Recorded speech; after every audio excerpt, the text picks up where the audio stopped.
Kristian Blummenfelt, the Norwegian Viking, has proven himself time and time again. But in the 70.3 World Championships this year in St. George, he took the bull by the horns, so to speak, and controlled every single aspect of that race, right from out the swim, where he dictated and forced a fast-paced tempo from the outset. Following his loss in Kona, which was still incredibly impressive, with him taking a third-place finish and him clocking a 2:39 marathon, which is averaging 6 minutes per mile pace. Just insane. I really believe he came to this World Championships with vengeance, a point to prove, and one objective: to win.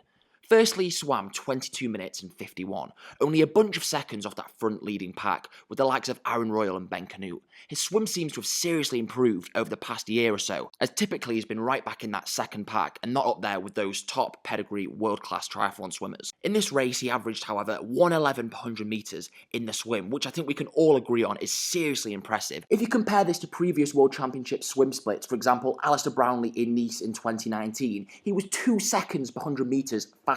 And if you compare this to Jan Frodeno in South Africa in 2018 and his World Championship winning swim split, he was then only 2 seconds per 100 metres slower than Jan. So he's in the ballpark of these top world-class sort of triathlete swimmers. And that is a great weapon, especially when your biking and your running is just even better. Onto the bike, when the first few kilometres he got himself up to the front of the race and pushed extremely hard.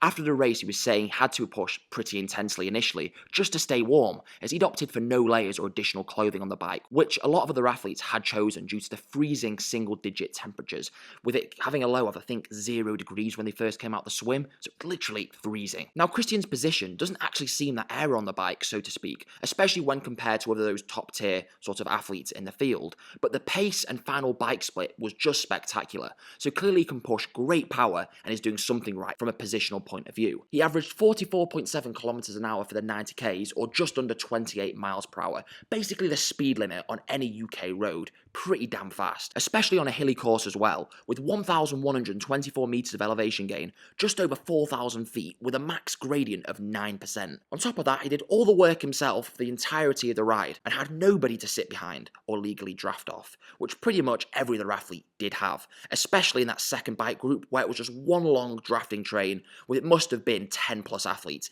even 20 at some point, which gives you a huge advantage, as we all know. And this to me makes his 2:01 bike split all the more impressive. However, Kristian was unable to drop the likes of Ben Canute, Frederick Funk and Magnus Ditlev on the ride. However, both Canute and Funk had not raced Kona 3 weeks before, and so obviously didn't have that accumulative fatigue, plus had sat behind Kristian for the entirety of the ride, so the two of them should have had quite a considerable advantage over Blummenfelt. Yet I do not believe anybody, a single person, doubted him for 1 second, and rightly so. Into transition he came 20 seconds behind Magnus Ditlev that had made quite a big surge, sort of 10k before the end of the bike leg. He opted for no socks and led out a transition with a good 20-25 metre lead, clearly epitomising the benefit of having a good, well-executed transition, especially at the top end of racing when every single second counts. When you come out of transition first as well, it can also force other athletes to surge to catch up and burn pretty much more matches than they maybe would like to in those first few kilometres of the race, which gives you a huge tactical advantage, especially when at this level you're already pushing sort of the maximum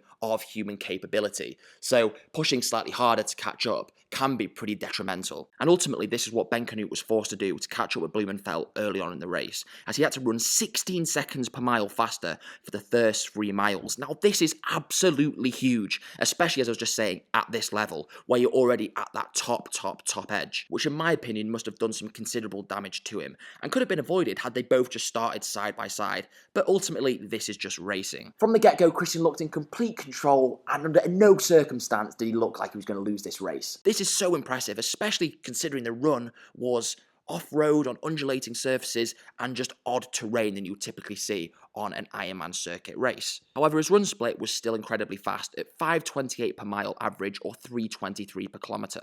This is 34 minutes per 10k, which is pretty damn fast, and a lot of people would struggle just to run that as a single race alone, let alone after swimming 1.9k and biking 90k. The constant changing of terrain and surfaces as well, from concrete to grass to trails, really zaps your legs and can make keeping a consistent pace and rhythm really, really hard. So the composure and consistency he actually kept is just beyond commendable. This gave him a final run split of 1:11.39, the fastest run time of the day. For me though, what makes this performance so impressive is not necessarily the times that he hit and achieved, although they are freakishly fast, but more his control and dominance over every other athlete.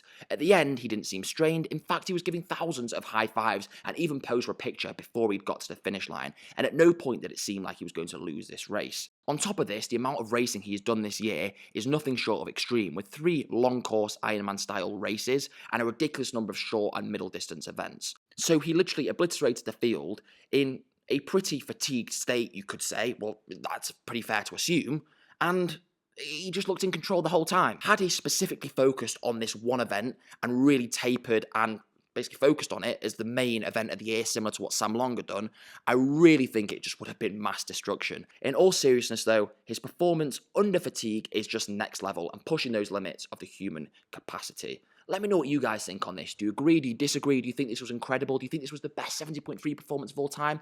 Better than Jan's or Gustav last year?